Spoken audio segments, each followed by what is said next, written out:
what does it mean to spend our time well? I spend a lot of my time thinking about how to spend my time. Probably too much. I probably obsess over it. My friends think I do. But I feel like I kind of have to, because these days it feels like little bits of my time kind of slip away from me. And when that happens, it feels like parts of my life are slipping away. Specifically, it feels like little bits of my time get it slipped away to various things like this, like technology. I check things. I'll give you an example. If this email shows up, how many of you have gotten an email like this, right? I've been tagged in a photo. When this appears, I can't help but click on it right now, right? Because what if it's a bad photo, so I have to click it right now. But I'm not just going to click see photo. What I'm actually going to do is spend the next 20 minutes. But the worst part is that I know that this is what's going to happen. And even knowing that that's what's going to happen doesn't stop me from doing it again the next time. Or I find myself in a situation like this, where I check my email and I pull down to refresh, right? But the thing is that in 60 seconds later, I'll pull down to refresh again. Why am I doing this, right? This doesn't make any sense. But I'll give you a hint why this is happening. What do you think makes more money in the United States than movies, game parks, and baseball combined? Slot machines. How can slot machines make all this money when we play with such small amounts of money? We play with coins. How is this possible? Well, the thing is, my phone is a slot machine. Every time I check my phone, I'm playing the slot machine to see what am I going to get? What am I going to get? Every time I check my email, I'm playing the slot machine to say, what am I going to get? Every time I scroll a news feed, I'm playing the slot machine to see what am I going to get next, right? And the thing is that, again, knowing exactly how this works, and I'm a designer, I know exactly how the psychology of this works. I know exactly what's going on, but it doesn't leave me with any choice. I still just get sucked into it. So what are we going to do? Because it leaves us with this all or nothing relationship with technology, right? You're either on and you're connected and distracted all the time, or you're off, but then you're wondering, am I missing something important? In other words, you're either distracted or you have fear of missing out, right? So we need to restore choice. We want to have a relationship with technology that gives us back choice about how we spend time with it. And we're going to need help from designers, because knowing this stuff doesn't help. We're going to need design help. So what would that look like?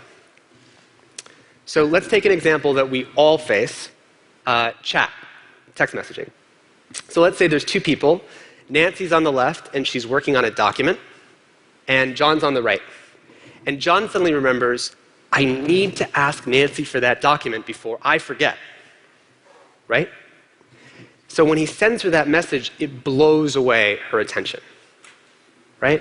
And that's what we're doing all the time. We're bulldozing each other's attention left and right. And there's serious cost to this, because every time we interrupt each other, it takes us about 23 minutes on average to refocus our attention. We actually cycle through 2 different projects before we come back to the original thing we were doing. This is Gloria Mark's research combined with Microsoft research that showed this. And her research also shows that it actually trains bad habits. The more interruptions we get externally, it's conditioning and training us to interrupt ourselves. We actually self-interrupt about every 3.5 minutes. This is crazy. So how do we fix this? Because Nancy and John are in this all or nothing relationship. Nancy might want to disconnect, but then she'd be worried, what if I'm missing something important? So design can fix this problem.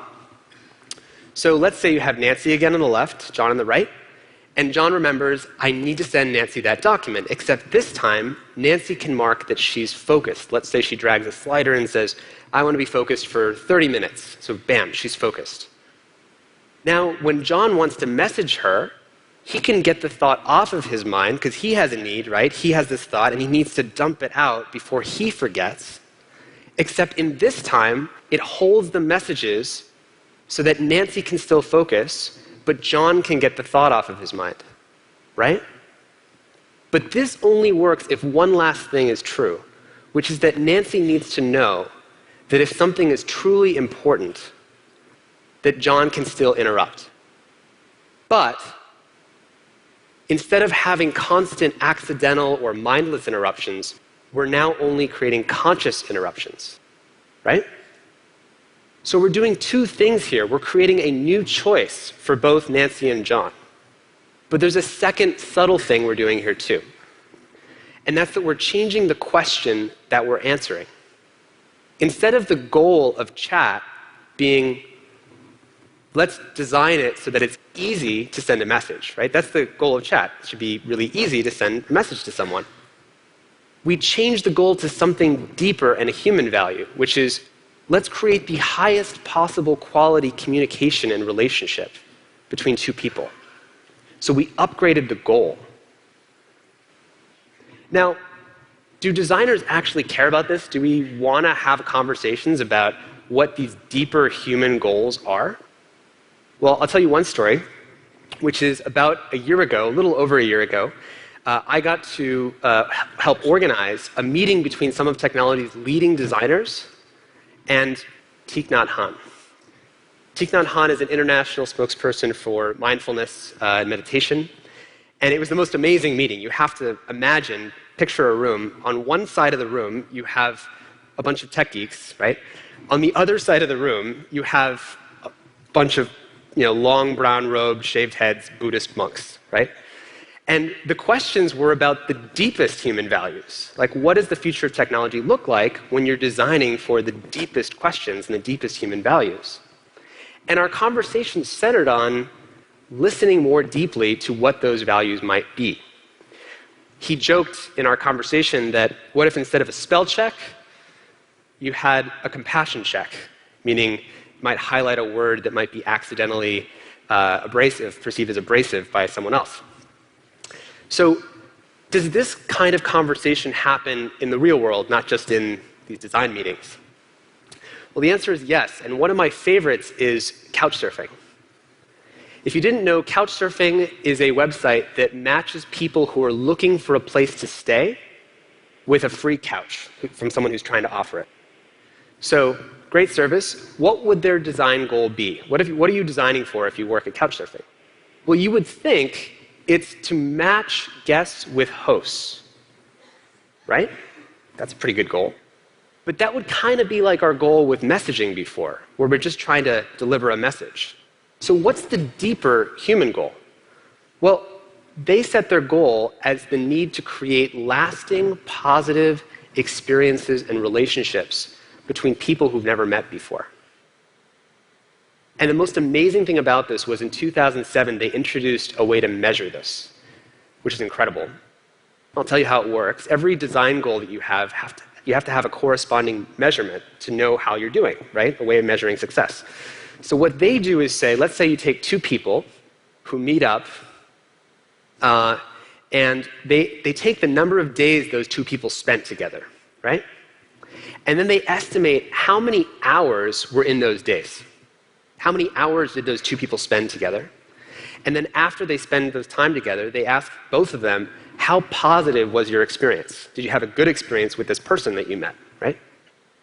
And they subtract from those positive hours the amount of time people spent on the website, because that's a cost to people's lives. Why should we value that as success? And what you were left with is something they referred to as net orchestrated conviviality, or really just the net good times created, the net hours that would have never existed had couchsurfing not existed. Can you imagine how inspiring it would be to come to work every day and measure your success in the actual net new contribution of hours in people's lives that are positive, that would have never existed if you didn't do what you were about to do at work today? Can you imagine a whole world that worked this way? Can you imagine a social network that, let's say you care about cooking, and it measured its success in terms of cooking nights organized, and the cooking articles that you were glad you read, and subtracted from that the articles you weren't glad you read, or the time you spent scrolling that you didn't like, right? Imagine a professional social network that, instead of measuring its success in terms of connections created or messages sent, instead measured its success in terms of the job offers that people got that they were excited to get, right? And subtracted the amount of time people spent on the website. Or imagine dating services, like maybe Tinder or something, where instead of measuring the number of swipes left and right people did, which is how they measure success today, and instead measured the deep, romantic, fulfilling connections people created. Whatever that was for them, by the way. But can you imagine a whole world that worked this way, that was helping you spend your time well? Now, to do this, you'd also need a new system, because you're probably thinking, today's internet economy, today's economy in general, is measured in time spent. The more users you have, the more usage you have, the more time people spend, that's how we measure success. But we've solved this problem before. We solved it with organic when we said we need to value things a different way. We said this is a different kind of food. So we can't compare it just based on price. This is a different category of food. We solved it with LEED certification, where we said this is a different kind of building that stood for different values of environmental sustainability. What if we had something like that for technology? What if we had something whose entire purpose and goal was to help create net new positive contributions to human life? And what if we could value it a different way so it would actually work? Imagine you gave this different premium shelf space on app stores. Imagine you had web browsers that helped route you to these kinds of designed products, right? Can you imagine how exciting it would be to live and create that world? We can create this world today. Company leaders, all you have to do is only you can prioritize a new metric, which is your metric for net positive contribution to human life. And have an honest conversation about that. Maybe you're not doing so well to start with, but let's start that conversation. Designers, you can redefine success. You can redefine design. Arguably, you have more power than many people in your organization to create the choices that all of us live by. Maybe like in medicine, where we have a Hippocratic oath to recognize the responsibility and this higher value that we have to treat patients. What if designers had something like that in terms of this new kind of design? And users, for all of us, we can demand technology that works this way. Now, it may seem hard, but McDonald's didn't have salads until the consumer demand was there. Walmart didn't have organic food until the consumer demand was there. We have to demand this new kind of technology. And we can do that. And doing that would amount to shifting from a world that's driven and run entirely on time spent to a world that's driven by time well spent. I want to live in this world, and I want this conversation to happen. Let's start that conversation now. Thank you.